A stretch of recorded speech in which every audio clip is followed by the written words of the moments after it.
utamanya di daerah agar lebih baik lagi, utamanya di bidang pariwisata lokal.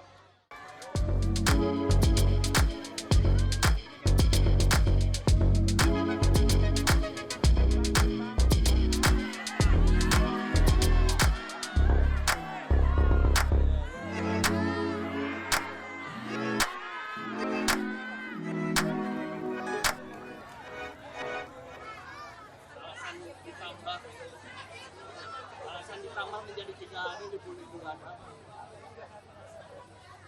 Yang ya itu kan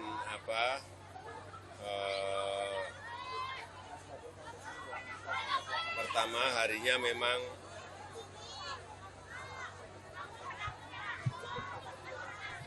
memerlukan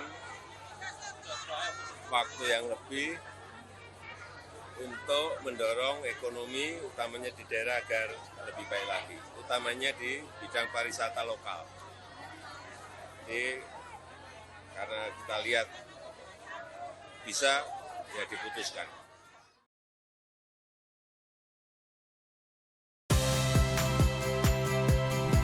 Saya Audrey Chandra, saksikan program-program Kompas TV melalui siaran digital, pay TV, dan media streaming lainnya. Kompas TV, independen, terpercaya.